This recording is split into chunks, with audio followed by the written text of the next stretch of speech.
कहते हैं ना, वक्त सब ठीक कर देता है। पर कुछ जख्म ऐसे होते हैं जो वक्त के साथ और गहरे हो जाते हैं। अतीक अहमद की हत्या के 2 साल हो गए, पर उसकी परछाई अभी भी प्रयागराज की गलियों में भटक रही है। अतीक ही नहीं, लेकिन उसका कुनबा, उसका साम्राज्य और उसकी कहानी अभी भी अधूरी है। और इस अधूरी कहानी के 3 सबसे अहम किरदार हैं: शाइस्ता परवीन, जैनब और नूरी। तीनों औरतें, 3 फरार नाम। एक कुख्यात माफिया की बीवी, एक उसके भाई की बीवी और तीसरी खुद उसकी बहन। तीनों की तलाश यूपी पुलिस, एसटीएफ, इंटेलिजेंस और ईडी तक ने की। पोस्टर लगे, लुकआउट नोटिस जारी हुआ, लेकिन 2 साल बीत गए, पुलिस की पकड़ से बाहर है।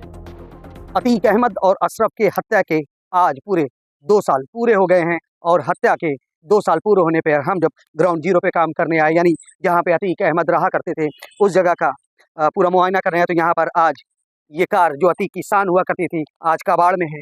अगर उधर घर की तरफ आप निगाह डालेंगे तो घर के 2 हिस्से हैं, जिसमें एक अशरफ का परिवार रहा करता था, दूसरे में अतीक अहमद का परिवार रहा करता था। अगर आप लेफ्ट साइड देखेंगे तो अशरफ यानी अशरफ है वो रहा करते थे, और राइट साइड में अतीक अहमद रहा करते थे। उनका पूरा परिवार यहीं रहा करता था। लेकिन 15 अप्रैल को अतीक और अशरफ की गोली मारकर हत्या कर दी गई। उस हत्या के बाद से परिवार बिल्कुल बिछड़ सा गया है, क्योंकि जो आरोप लगे थे अतीक अहमद पर उमेश पाल मर्डर केस के, उस मर्डर केस के बाद से अतीक अहमद के परिवार के अधिकतर लोग या तो जेल में हैं या तो फरार हैं। सिर्फ अतीक अहमद के 2 बेटे आंजम और अबान, वो सिर्फ अपने पैतृक घर पर हैं। बाकी सब यानी अतीक अहमद की पत्नी शाइस्ता परवीन वो फरार हैं, और अशरफ की पत्नी वो जैनब फातिमा वो फरार हैं। उसके अलावा अतीक अहमद को 2 बेटे अ, उमर और अली, ये दोनों जेल में हैं। उमर लखनऊ की जेल में है, जबकि अली प्रयागराज के।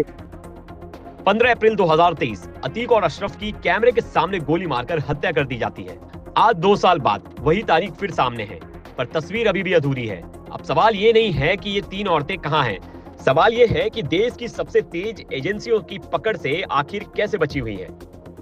बीते 2 साल हो गए हैं। इन 2 सालों में अतीक अहमद का घर, जिस पर सरकार ने माफियाओं और भूमाफियाओं के खिलाफ जो कार्रवाई की थी, उसमें से बुलडोजर चलाया था। अब वो पूरा घर अतीक अहमद का, जिसमें अतीक अहमद और उसका पूरा परिवार रहा करता था, आज वो पूरे मलबे में तब्दील है।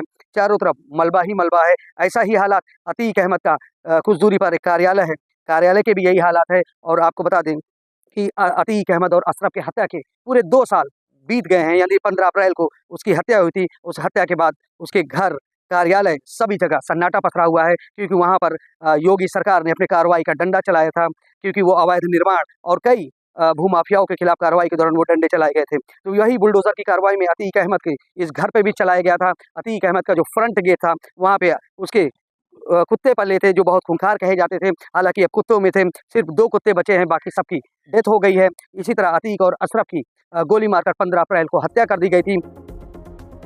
अब घर की बात करें, जहां अतीक का खून पला बड़ा।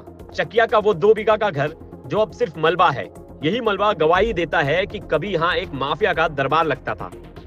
वही गैरेज में आज भी लैंड क्रूजर खड़ी है, वही गाड़ी जिसमें अतीक के बच्चे स्कूल जाते थे: उमर, अली, असद, अजनान और अबान। अतीक के 5 बेटे, सबने प्रयागराज के सबसे महंगे स्कूल सेंट जोसेफ से पढ़ाई शुरू की। पर किस्मत ने ऐसी करवट ली कि 2 बेटे अपराध में कूदे, एक मारा गया, 2 बाल सुधार गृह पहुंचे। बात करें आपराधिक रिकॉर्ड की, अली पर 11 केस, उमर पर 3 केस दर्ज हैं। दोनों की हिस्ट्री शीट खुल चुकी है, और ये वही थाना है खुलादाबाद जहां अतीक और अशरफ की भी चार्जशीट थी। जिस नंबर पर बाप का नाम लिखा था, अब बेटों का लिखा जा चुका है। उमेश पाल हत्याकांड के बाद अतीक का बेटा असद और गुलाम एनकाउंटर में मारे गए। बाकी 2 छोटे बेटे अबनान और अबान अभी पढ़ाई कर रहे हैं। अबान अब बालिग हो चुका है। सुप्रीम कोर्ट ने कस्टडी दे दी है परवीन को। उमेश पाल मर्डर केस में अतीक और अशरफ और उसके छोटा बेटा जो असद था, उसका अभी नाम था, क्योंकि वो गोली चलाने में सीधा सीसीटीवी में नजर आ रहा था। उसकी भी गोली मारकर हत्या कर दी गई थी। उसके बाद उमर और अली, ये दोनों जेल में बंद है। और 2 बेटे जो नाबालिग बेटे थे, वो छूटकर अब अपने मौसी के पास रह रहे हैं। अब बल्कि शाइस्ता परवीन और जैनब फातिमा वो भी फरार हैं। और उमेश पाल मर्डर केस से जुड़े हुए जो और लोग हैं, बाकी सबका इनकाउंटर हो गया, बचे 2 लोग और हैं, 3 लोग हैं और हैं, जैसे गुड्डू मुस्लिम, अरबाज और शाबिब, ये 3 अभी भी फरार है। हालांकि पुलिस इनकी अभी तलाश कर रही है। लेकिन अतीक अहमद मर्डर केस के 2 साल पूरे होने पे अब अतीक जिस घर में रहा करता था, वहाँ पर सिर्फ मलबा ही मलबा है। जिस कार्यालय में अतीक अहमद बैठा करता था, वहाँ पर मलबा ही मलबा है। और अधिकतर अतीक अहमद की जो प्रॉपर्टी थी उस पर बुलडोजर की कार्रवाई कर दी गई और 2 साल पूरे होने पर अब पूरी तरीके से अतीक का जो सल्तनत था वो खत्म कर दिया गया। अब अतीक अहमद जिस घर में रहा करते थे वहाँ पर सिर्फ सन्नाटा है, वीराना है और जो खाड़ी पड़ी जगह है यहाँ पर बच्चे क्रिकेट खेला करते हैं, क्रिकेट का मैदान बना दिया है। आज दोनों भाई हटाव गांव में रहते हैं, चकिया से 3 किलोमीटर दूर। सुरक्षा में 2 पुलिस वाले तैनात हैं और प्रशासन की इजाजत के बिना कहीं नहीं जा सकते। एक अफसर बताते हैं अबान आगे की पढ़ाई के लिए दिल्ली जाना चाहते हैं, छोटे भाई भी उसके साथ। अब लौटते हैं 3 फरार नामों की तरफ। शाइस्ता परवीन, अतीक की बीवी, उमेश पाल हत्याकांड की आरोपी। 7 मुकदमे, 200 करोड़ की बेनामी संपत्ति, 2 मकान जमींदोज। 27 फरवरी 2023 से फरार है। 50,000 का इनाम घोषित है। उसकी कतार में है अशरफ की बीवी जैनब और अतीक की बहन नूरी। तीनों की तलाश में प्रयागराज से लेकर नोएडा तक छापेमारी हुई, फिर भी कुछ नहीं मिला। इसके बाद दूसरे राज्यों में रेड पड़ी। दिल्ली, मध्य प्रदेश, गुजरात, मुंबई, छत्तीसगढ़, ओडिशा, तेलंगाना तक पुलिस पहुंची। एयरपोर्ट पर फोटो भेजे गए, लुकआउट नोटिस जारी हुआ, आधार कार्ड ट्रैक हो रहे हैं। देखिए, उमेश पाल के परिवार को इंसाफ मिला नहीं मिला, ये थोड़ी एक सब्जेक्टिव बात हो सकती है। जिसके घर का आदमी चला गया, किसी और आदमी के मरने से उसको इंसाफ मिल जाएगा ऐसा मैं नहीं मानता। लेकिन न्याय के लिहाज से देखें तो हाँ ठीक है, कहीं ना कहीं उनको एक सुकून होगा कि जिन लोगों ने उनके पति को या उनके बेटे को इस तरह सरेआम मौत के घाट उतारा, वो खुद भी अफसोस किया। 29 दिसंबर 2024 अतीक का भांजा जाका दिल्ली से पकड़ा गया। उसने बताया शाइस्ता उमेश पाल की हत्या के बाद काफी समय से दिल्ली में रही। अब सवाल यह है, अगर वो वाकई दिल्ली में थी तो 2 सालों में एजेंसी को पता क्यों नहीं चला?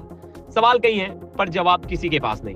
अतीक अहमद नहीं रहा, पर उसकी बनाई गई दुनिया का नक्शा अभी भी साफ नहीं हुआ।